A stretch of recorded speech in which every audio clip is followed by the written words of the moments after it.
Welcome to Sri Chaitanya IIT Academy. I am Manikumar. Today we are going to discuss about the physics JEE Mains 2020 paper, which is held on 5th evening shift. Let us see the first question. Here it is given that the 10 charges are placed on the circumference of a circle of radius r with constant angular separation between the two successive charges. Alternative charges are placed at odd positions of positive charge, while even positions are placed with negative charge. The potential V and electric field are required. So, let us see how to represent the positions. First of all, the 360 degrees is converted into 10 equal positions. So, 360 by 10 would leave us with 36 degrees. So, let us position each one of them in at successive distances of 36 degrees angular displacement. So, here let us put the first charge as 36 degrees, next plus 36, which would leave us with 72 degrees, which will be less than 90, and next will be 108 degrees, which will be more than 90. 108 plus 36 will be 144 degrees, which will be somewhere here less than 180, and 144 plus 36 would be 180, exactly opposite here. Let us number them also. 1, 2, 3, 4, 5, 6 positions are covered. Then we can guess that it would be symmetric the other way. So, this would be 7, 8, 9 and 10. So, let us mark with a different color so that it will be clear for us. So, let us say this is a positive charge at the odd positions like this, Q, Q, Q, Q and Q, and the remaining positions are the negative charges. So, if we find the electric field, it will be from positive to negative. So, here it will be in this direction, from positive to negative. This is a positive charge to negative charge in this direction. A positive to negative would be in this direction, opposite to this, and a positive to negative would be in this direction, and a positive to negative would be in this direction. So, there are 5 vectors, and they are also again equally spaced with each other, and you can imagine of equal magnitude, and they would be cancelling with each other, and the net resultant of these vectors would be 0. So, successfully we can analyze that electric field must be 0 here. That leaves us with first option and second option. Now, we can see the potential. There are 5 positive charges and 5 negative charges, and their potential is asked at the center, which are placed at equal distances. So, we can easily say that potential must be 0. That would leave us with the second option. So, let us go to the next question. Here in this circuit, in the given figure, different branches are given and the resistors are shown, and even here the value of resistance is not known. So, definitely we cannot do it by the Kirchhoff laws of loop laws and nodal analysis. So, what we will do is that we will try to find out the currents between the branches connecting A and B, that is 1 ampere is going over here, the same 1 ampere comes over here, and 2 amperes is going over here. That means it is only possible that if 1 ampere gets added up over here from in this direction, then it is possible. So, let us start to find the potential of B with respect to A. So, let us say the potential of A is to be 0, and let the potential of B is V, and let us do a Kirchhoff law from here to here. So, let us start with VA, and if you are going into a higher region of potential plus 1, and you are going against the current, that is plus 1 into 2, and you are going to a lower region of potential, that is minus 2 volts, is equals to potential at BV. So, potential at A is 0, assumed to be 0, then 1 plus 2 minus 2 is equals to V. That leaves us with the answer 1 volt. Plus 1 volt is the potential of VB with respect to VA. So that gives us the answer 3. Let us go to the next question. A radioactive nucleus decays by 2 different processes. The half life of the first process is 10 seconds and that of the second process is 100 seconds. So we can say that if a single material is being decayed by 2 processes, we can say the total amount of decay dN by dt can be written as dN1 by dt plus dN2 by dt, right. So and then this can be dN by dt can be written as minus lambda n. So this equation will leave us with lambda n is equals to lambda n1 plus lambda n2. So here the amount of nucleus is same for both the processes. So here if it is lambda 1 n naught, it is lambda 1 n naught only, because both are having the same initial nucleuses, and lambda 2 n naught. This lambda, total lambda we want, which is the addition of the 2 lambdas, lambda 1 plus lambda 2. So here n naught will get cancelled, lambda will remain with lambda 1 plus lambda 2, but they are asking, he has given the information in terms of time period. So the total time period would be 1 by T1 plus 1 by T2. So that would give us 1 by 10 plus 1 by 100, that is T is equals to 10 into 100 by 110, that is 100 by 11, that is almost 9 seconds. So we can go for the option number 2. So let us go for the next question. A driver in a car approaching a vertical wall notices that the frequency of his car horn has changed from 400 to 480. So let us say this is the car, his original frequency is 440. Now when he approaches a wall, after reflecting it, it has become 480. So let us see what the car hears. The car hears V dash, which is V naught into the speed of the sound in air is 345. So I am using the formula V dash is equals to V naught into V of air plus U of observer by V minus U of source. This is what I am using. If they are approaching, it is positive, if they are going away, it is negative. So if we substitute that here, it will be 345 plus U observer is approaching, in this case U observer is the wall which is stationary, and 345 minus the car is approaching, so it is V of the car. So here we will get V dash, and this V dash is travelling this way. Now this will be the source and this will be the observer. The car is the observer. So this is a V double dash will be V dash into the equation again, which will be 345 plus observer is approaching, so plus U of car by 345 minus the source is a stationary, so that is a 0 minus 0. So substituting that, we will get V double dash is given as 480.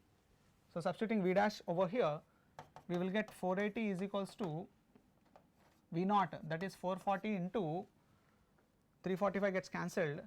We will be left with 345 plus V by 345 minus V. Solving this, we will get the answer as the second option, 36 km per hour. So let us go to the next question. Here we have 2 Zener diodes A and B having a breakdown voltages of 6 volts and 4 volts respectively are connected as shown in the circuit. The output voltage is V naught, variation with input voltage linearly increasing with time. So this input voltage is linearly increasing with time. So let us say that the V naught input voltage is like this, is given by V input is 0 volts at t is equals to 0. We mentioned this so that it is passing through the origin. figures are qualitative, not up to the markings. So let us solve this. Initially let us say if the input voltage is less than 4 and in between 4 and 6 and more than 6, let us take 3 stages of analysis. So when the input voltage is less than 4, it would not break down these two Zener diodes, they will not be operating at all, they will be just acting as the normal diodes. So they would not allow this to be passing through them, the current. So the total voltage will be applied over the RL itself. So that would leave us that till the voltage becomes 4 volts, the graph will be same as the input voltage V naught. So here there are all the options are having that similar common thing. So let us go to the next step, where the input voltage becomes more than 4, between 4 and 6, and then this Zener diode is going to break down, then it maintains a constant voltage of 4 volts across its nodes, that is here it will be a higher voltage and here it will be a lower voltage, and when it breaks down then this will be at a lower voltage and this will be at a higher voltage. So here it will be 4 volts, it will be 0 volts, and if this goes beyond 6 volts then this also is going to break down. So when this Zener diode breaks down, it definitely maintains a 6 volts and 4 volts here and here. That means once the 6 volts breaks, the graph is going to be only 6 volts as the output, because these are the two terminals of output which is measured. So once this Zener diode breaks, the final voltage will be only 6 volts. So beyond this, even if the input voltage is increasing, the output voltage will be beyond 6, it will be 6 volts itself. Hope that point is clear. Now the analysis comes between the 4 volts and the 6 volts. Now would it be continuing with the same graph as V naught, or it would be different than that? So if we see that when this Zener diode breaks down, that means it allows some current into this Zener diode and the remaining current goes into this. That means there is some decrease in the current which is entering into RL, that is for sure. Because of that, what happens, we can conclude that the voltage across this would decrease. So here the potential output or the voltage output should be definitely less than this output. So we can expect a decline in the graph. So that is why between 4 to 6 we can expect a decline, which is only possible in the first option as given in the options. So that is why we will go for the first option. So let us go to the next question. Here we have it's a memory based question. So we need to remember the spectrum line where we have VIBGYOR, VIBGYOR. This will go into the UV region, the next will be UV rays, next will be the more dangerous rays which is X rays, and then the gamma rays and so on, and this will be towards infrared rays and radio waves and higher wavelength waves.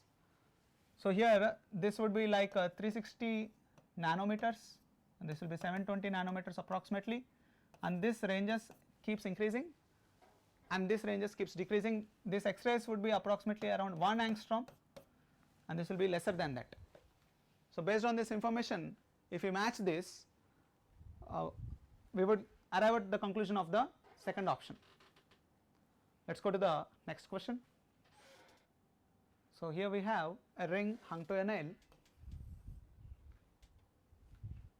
It can oscillate without slipping or sliding in its plane with a time period t1. That means in its own plane it is oscillating, that means it is oscillating like this in its own plane. That means the pivot will be this point which is coming out the axis. Other way it is oscillating like this, it is oscillating like this. So this will be the axis, this line here, this point which is coming out will be the axis. So, as we know, the time period formula can be written as 2 pi under root I by mg d, where d is the distance of the center of mass where mg is acting and I is the moment of inertia of this ring about the given axis. So, here the total problem is based on calculating the moment of inertia clearly about this axis and about this axis for the ring. So, for this axis let us calculate. In order to do that, we need to shift the moment of inertia from this axis, center of mass axis, towards this side.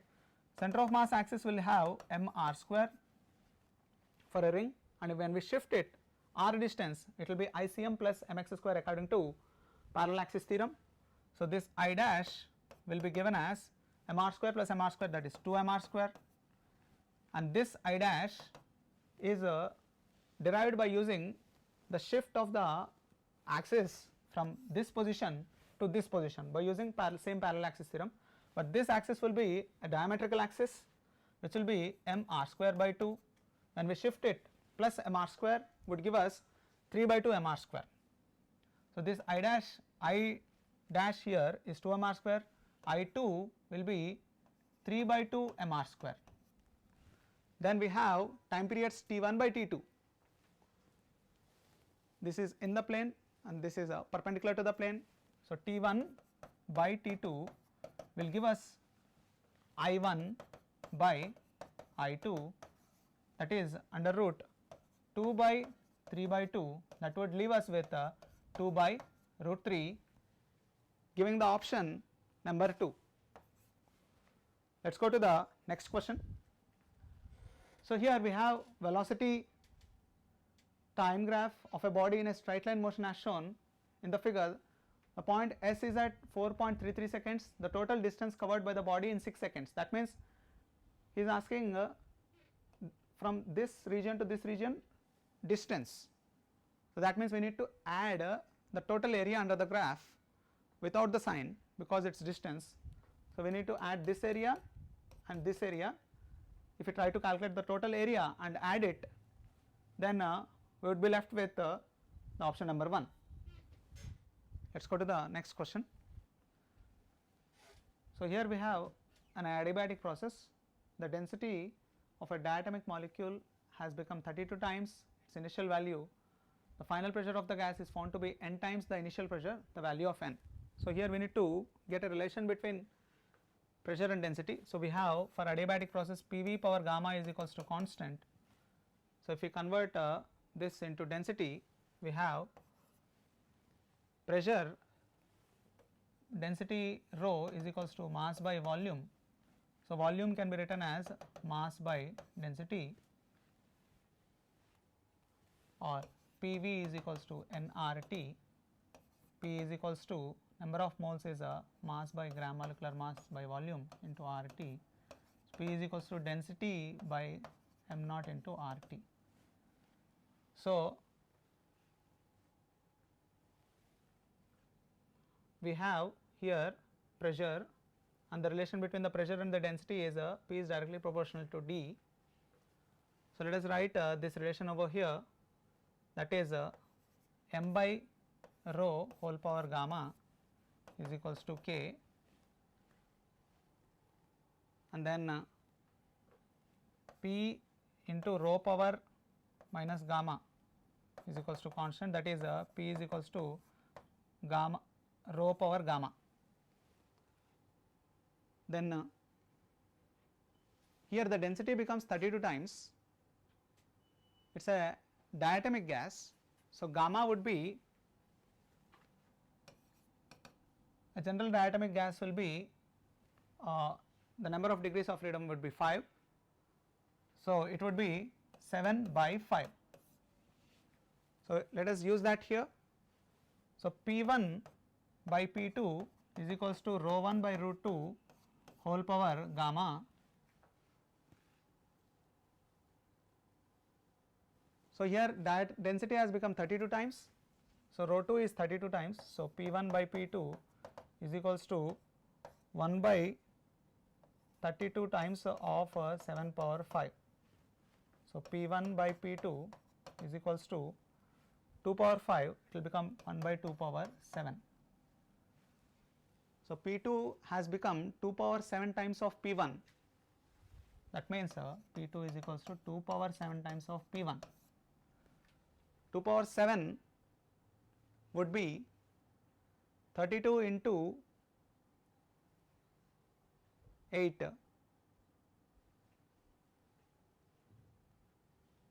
that would be 326. Let us go to the next question. The acceleration due to gravity on Earth's surface at the poles is g, and angular velocity of the Earth about the axis passing through the pole is omega. An object is weighed at the equator and h height above the poles by using the spring balance. If the weights are found to be the same, then h is, that means at the poles it is h height above, at the equator it is just on the surface. So, at this point the weight will be mg into 1 minus 2h by r. I am using the approximate formula because h is less than r. At this point the weight will be mg of minus r omega square. It is said that this weight and this weight are said to be equal. Then he is asking what is h. So, if we equate them and we derive h, then we will be left with the fourth option. Let us go to the next question. So, here we have two coherent sources of sound S1 and S2 produce sound waves of the same wavelength lambda is equals to 1 in phase. Here are the sources S1 and S2. They are placed 1.5 meters apart. A listener located at L directly in front of S2 finds that the intensity is maximum is at minimum when he is at 2 meters away from S2. Here he is finding a minimum, and then the listener moves away from S1 like this, he is going keeping his distance S2 bit to be fixed, that means he is moving in a like a curve arc like this. The adjacent maximum intensity is observed when the listener is at a distance d from S1, then the d is, so he is asking this d. So, let us do this. Here he is observing a minimum. So, that means when we do the path difference between this source and this source to this point, we should get a minimum. So, let us find that. That means we have delta phi is equals to 2 pi by lambda into path difference. Path difference would be 2, and this path will be the resultant of 1.512, that is under root 4 plus 9 by 4 minus 2 meters. This is the path difference between these two waves at this point, and it should be minimum. So, we would get the minimum as 2n plus 1 into pi, odd multiples of pi, right. So, here we will get a minimum, and how much we would observe, that would come up to be 5 by 2 minus 2, that is 1 by 2 only. That means lambda is given as 1, so that turns out to be pi, it is the first odd multiple of pi. So, the adjacent maximum intensity we can guess that it would be at 2 pi only, it is not 4 pi. So, I would take this as the adjacent maximum intensity should be 2 pi. So, accordingly I will solve for d. So, delta phi is equals to 2 pi by lambda into d minus 2 is equals to 2 pi. Solving this, we will get d minus 2 is equals to maximum of intensity is equals to 2 is equals to 1. So, d is equals to 3 meters, that is how we can get this as the second option over here. Let us go to the next question. A spaceship in space sweeps a stationary interplanetary dust. As a result, its mass increases at the rate of this much, where velocity as a function of time is its instantaneous velocity, the instantaneous acceleration of the satellite. So, here this was a similar model to previous IIT question, and the thrust force, we can have the direct formula to be mu into velocity relative to the original object. So, mu v famously known. So, the mu is given as b v square into t, and the v relative is v into t, v of t, the velocity as a function of time. So, we will be left with b v cube, there is a thrust force, and as the thrust force tries to decrease the oppose the motion, we would get a minus over here clearly. So, that is why the acceleration of the satellite will be a deceleration. So, we have to choose for a negative option, and that would be bv cube. So, that is why the appropriate option would be, he is asking the acceleration. So, acceleration can be written as by m, and it is a deceleration, so it should be negative. So, it would be the fourth option. So, let us go to the next question. In the circuit shown, the charge on the 5 microfarads capacitor is dash. So, here we can do this by the nodal analysis. Here if it is 0, here it will be 6 volts, here same as 6 volts, here 6 and here 6, and here it is not known. So, let us assume it to be V, and if we take this as a positive charge, Q1 has deposited over here, it is minus Q1 here, positive charge Q2 deposits over here, it is minus Q2. So, here the total charge gets deposited is Q1 plus Q2, and here it is minus of Q1 plus Q2. Then using this and writing the equations as Q is equals to Cv, that is Q1 is equals to Cv, that is 2 microfarads into V, that is V is 6 minus V, and Q2 equations would be Q2 is equals to 4 microfarads into 6 minus V, and the equation for 5 microfarads would be the Q1 plus Q2 would be 5 microfarads into V minus 0. So, solving this, we can get the answer as the first option. Let us go to the next question. So, here we have the quantities as given, regular notations. He is asking about the dimension analysis. As we know that mu naught into epsilon would be 1 by c square, and this will be E by B also 1 by c, and this will be also the time constant, the CR. I am sorry, so this will be c square and 1 by c square, and it will be x is equals to of the dimensions velocity of light, and this will be of the velocity of light again, and this will be of length by time constant, which is time. So, length by time, it is again the dimensions of velocity. So, here we see all the 3 dimensions are having the dimensions of velocity. So, all must have the same dimensions. So, it goes to the fourth option, x, y and z have the same dimensions. So, let us go to the next question. A galvanometer is used in laboratory for detecting the null point in electrical experiments. If on passing this much current, it produces a deflection of this much. Its figure of merit. Figure of merit can be defined as a reciprocal of current sensitivity, and current sensitivity is theta by I. So, we want reciprocal of theta by I. So, 1 by theta by I is required, that is figure of merit, that is I by theta will be the answer.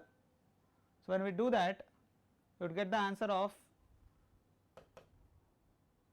6 into 10 power minus 3 divided by 2, that will be 3 into 10 power minus 3 amperes per degrees, but in the options they are given as divisions, so it is okay. So, we can go for the second option. So, let us go to the next question. A parallel plate capacitor has a plate of length L, width W, and separation of the plates is D. It is connected to a battery of EMF V. So, it goes to say that this is the arrangement where it is connected to a battery. So, the voltage is constant, that is the important point here. A dielectric slab of the same thickness D and of dielectric constant K is 4 is being inserted between the plates of the capacitor. At what length of the slab inside the plates will the energy stored in the capacitor will be 2 times the initial energy stored. So, here that means the initial energy stored will be half CV square. The final energy stored will be, when in this situation, when the dielectric constant, dielectric is inserted, then it will be half C dash V square. V is constant because it is battery. Then the energy stored will be 2 times the initial energy. That means this energy must be 2 times of this, because V is same. We can conclude that C dash must be 2 times C. The final capacitance must be 2 times the initial capacitance. So, if we simply calculate the final capacitance and make it 2 times the initial capacitance, the question is done. So, initial capacitance can be calculated by the formula epsilon naught A by D, and the final capacitance can be calculated by C is equals to epsilon naught A by D. The final capacitance is the parallel of this and this. These are 2 capacitors, here one capacitor and here the second capacitor. Then taking the parallel of both of them, we will get the final capacitance. So, that would solving this simple net capacitance, we would finally get the option of L by 3. So, let us go to the next question. In an experiment to verify Stokes' law, a small spherical ball of radius r and density rho falls under gravity through a distance h in air before entering into the tank of water. The terminal velocity of the ball inside the water is same as its velocity just before entering the water surface, then the value of h is proportional to. So, let us say just before entering it fell through h height, so it is root 2 g h, and after falling it will attain a terminal velocity inside the tank with the application of Stokes' law. We can get this. So, here the terminal velocity can be derived by using the Stokes equation, balancing the Stokes equation and the buoyancy and the gravity. So, that would leave us with buoyancy acting upward plus the viscous force acting upward and the mg acting downward. Balancing this, we will get the terminal velocity, that is buoyancy will be rho of water into, it is a ball. So, the density of water 4 by 3 pi r cube into g plus force of viscous force is given by Stokes' law, like 6 pi eta r v is equals to the mg. In terminal velocity the forces will be balanced. So, it would be rho of the substance or the solid into 4 by 3 pi r cube into g. So, here the required value is the value of h. So, this terminal velocity v is equal to root 2 g h. So, the proportionality we require. So, here we can do this as 6 pi eta r into root 2 g h is equals to rho of substance minus rho of liquid into 4 by 3 pi r cube into g. Then we have h being root 2 g h being proportional to r square. It gives h proportional to r power 4. So, it gives us the option number 1. Let us go to the next question. Here we have an infinitely long straight wire carrying a current I, one side open rectangular loop, a conductor C with a sliding connector located in the same plane as shown in the figure. The connector has a length L and a resistance R. It slides to the right with a velocity v. The resistance of the conductor and the self inductance of the loop are negligible. So, this is the self inductance of the loop are neglected. The induced current in the loop as a function of separation between the connector and the straight wire. So, he is asking about the induced current. So, if we say about the induced current, we need to calculate the B at this point. So, the B at this point, let us assume it to be B naught, the magnetic field, which would be going inside the loop because of this straight wire, and then I can be written as B L V by R. This will be the induced current I induced inside this loop. Now, what we need is B. That B naught or B is created due to this straight wire. That B naught or B is given as B naught is equals to mu naught I by 2 pi into R, where R is the distance from the straight wire. So, if you substitute this into this, then we will get directly the answer. So, I induced will be mu naught I by 2 pi into the R is the distance into L V by R is the resistance. So, that will leave us with the option mu naught I L V by 2 pi R R. That would leave us with the option number 1. Let us go to the next question. So, here an iron rod of some volume is placed inside a solenoid like this, and this solenoid will produce some magnetic field, which is, let us say, H. Let us first of all calculate this H using the information of 10 turns per centimeter and current of 0.5. So, the H produced by this solenoid will be N into I. So, here he has given in centimeters, we should be careful about that. When we convert this into meters, we would get number of turns would be 10 by 10 power minus 2. That turns out to be 1000 turns per meter, and I will be 0.5. So, that would give us 1000 into 0.5, that is 500, and then we have iron rod whose relative permittivity is given. So, mu R can be written as 1 plus I by H, where I can be written as M by V, where M is the magnetic moment of the rod, which is the required quantity. So, volume is given,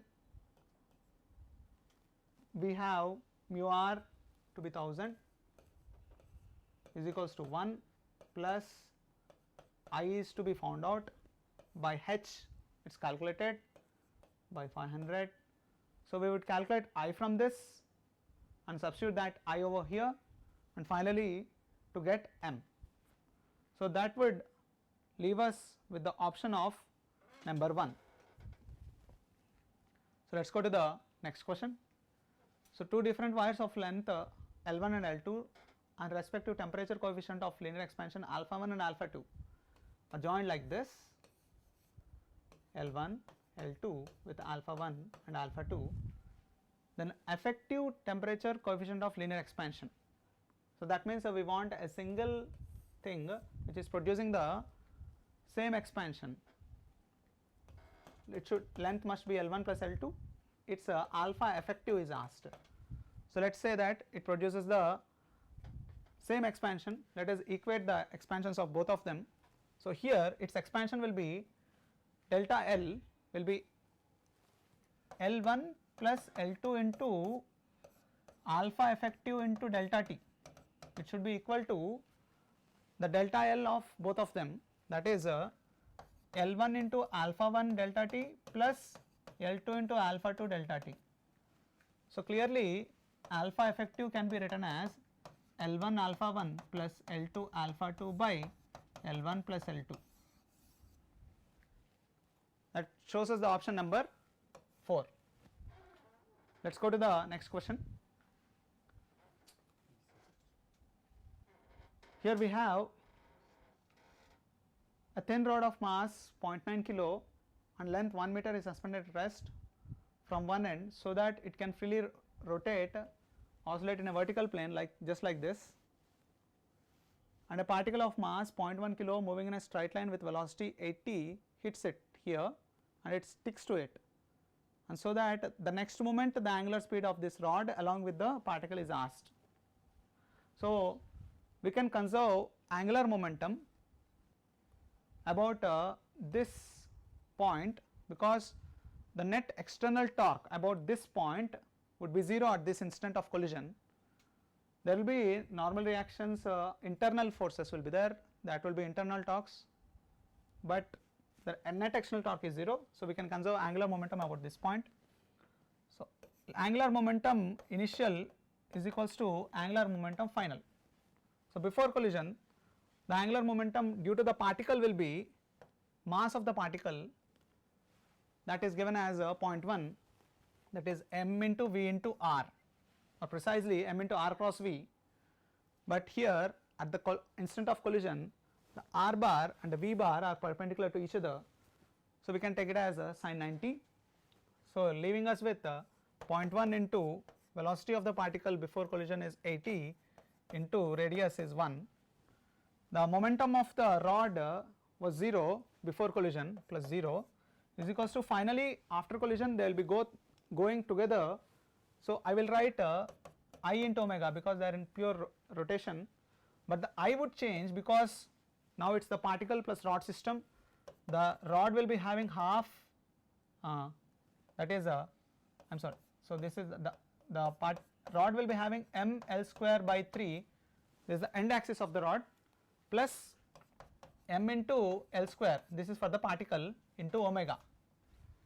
So, he is asking the omega at the final instant. So, solving this we would get omega to be 20 radians per second. He is asking in radians per second directly. So, we can go for the numerical answer as 20. So, let us go for the next question.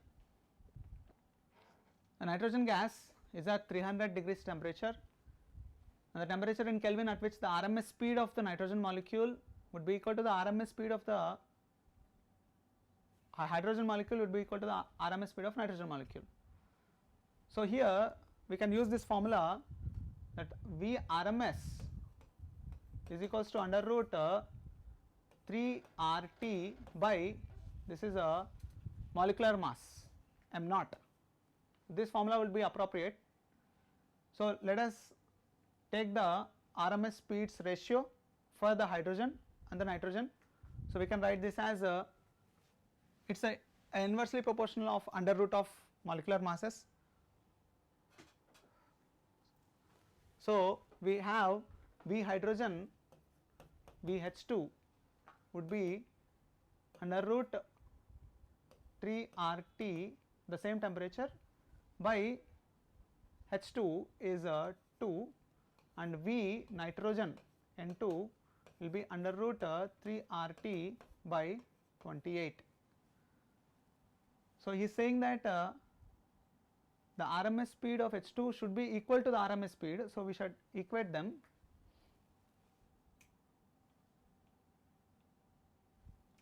No, he is asking the temperature at which it is equal. So, I am sorry. So, the N2 is at a temperature of 300 degrees centigrade. So, you should be careful in converting that into 300 plus 273, and this temperature is asked where these both are equal. The temperature is the required quantity. So, if we solve this, removing the roots and calculating this, we would get the temperature to be in degrees centigrade. If he asks in Kelvin, he has asked. So, if we solve this, then the temperature would be 40.93 Kelvin. Let us go to the next question. So, here it is given that a body of mass 2 kilo is driven by an engine delivering a constant power of 1 joule per second. The body starts from rest and moves in a straight line. after 9 seconds the body has moved a distance. So, if we take the power to be constant, then if we apply total work done is equals to kf minus ki, ki would be 0 because it is starting from rest, and kf will be half mv square, and it is a constant power. So, after time t we can say that the total work done is p into t. So, here we would be having 1 into t is equals to 1 by 2 into mass of the body is 2 v square. It will leave us with v is equals to root t. Now, with this information we will do the rest of thing in kinematics.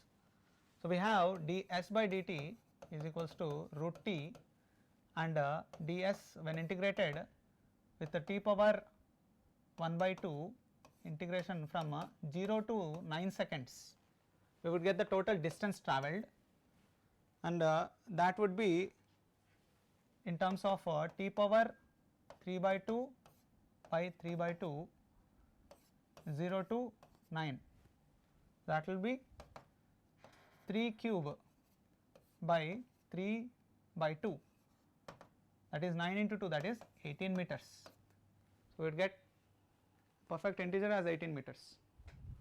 So, let us go to the next question. A prism of angle a 1 degree has a refractive index mu. A good estimate for the minimum angle of deviation is close to n by 10, the value of n. So, here we have the direct formula. The minimum angle of deviation for thin prisms is a thin prism because the angle is so small is equals to mu minus 1 into a. So, we have mu minus 1 is 1.5 minus 1 into a, that is 1 by 2 into a, that is 1 by 2, that is 0.5 degree. We ask the answer in 0.5 only, but we need to say n by 10. So, n by 10 is equals to 0.5. So, we have n is equals to 5. So, he has converted into integers. So, we can have the integer option for this. So, let us go to the next question. The surface of a metal is illuminated alternatively with photons of energies E1 and E2 as given. The ratio of maximum speeds of the photo electrons emitted in the two cases is 2. We are asking the ratio of maximum speeds.